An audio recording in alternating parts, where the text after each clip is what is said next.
Spring is the ideal time to drink Sauvignon Blanc. One of the reasons that we're obsessed with it, and we do drink heaps, is that it has a really unique grassy character which cuts the mouth and cleanses us. Now that stuff has got its own little story. It's called methoxypyrazine. It's a natural deterrent that the grape produces to drive away birds and stuff and stop them from eating the grape until the seed is ready to germinate. Once the seed is ready, almost miraculously, the vine just turns off the production of the methoxypyrazine and the flavour of the grape changes completely, and sometimes that happens just in one day. Once the grape decides the seed is ready to germinate, it becomes an attractor, so it becomes sweeter, the birds will eat it, the seed will germinate inside the little incubating gizzard, and the vine perpetuates.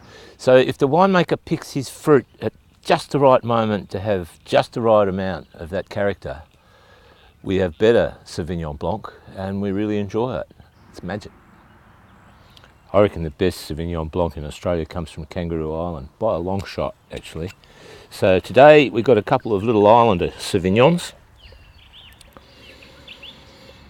This one, the 1Sep, is just classic, delicate, light Sauvy B. This is beautiful. It has just a little bit of tropical fruit, but a little bit of that grassy nature, maybe a bit of gooseberry. It doesn't go as far as that awful catty smell when they get a bit rancid. It's got a little bit of that stony character too. It smells a bit like, you know, you've just broken a piece of flint or a piece of slate.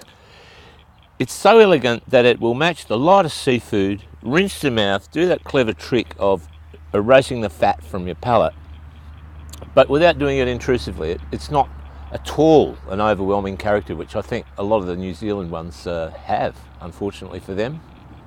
I think these KI wines are a lot more elegant and to me they're less intrusive.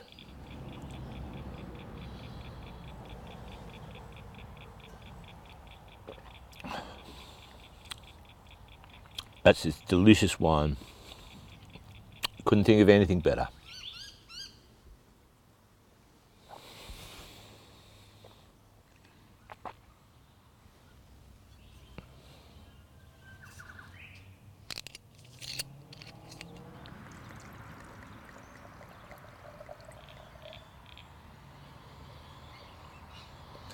Another more complex version of Kangaroo Island Sauvignon Blanc is this one from Dudley, and it's a really interesting blend of Sauvignon Blanc Viognier with a little bit of Chardonnay.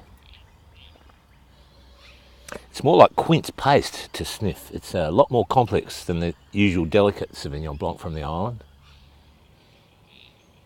Maybe melon, like cantaloupe melon.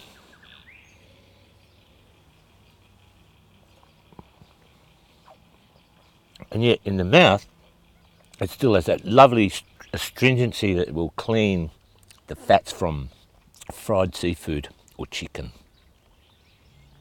Now Sauvignon Blanc, it doesn't have any tannin, or very little, but Viognier is quite a tannic grape, so the Viognier has given this that nice sort of furry tannin, a bit chalky in the finish, which just adds to the complexity of the wine.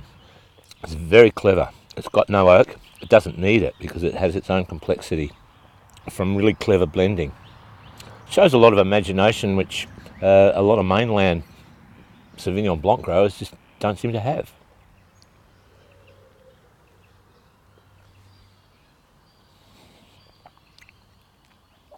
So it's a lot more complex and a lot more, maybe not entertaining, but it's a bit more thought-provoking.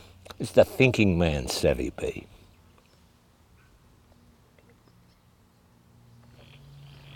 So while Australia seems to be obsessed with drinking Sauvignon Blanc from New Zealand, I reckon we should stick to the local producer. Go to KI. It's better.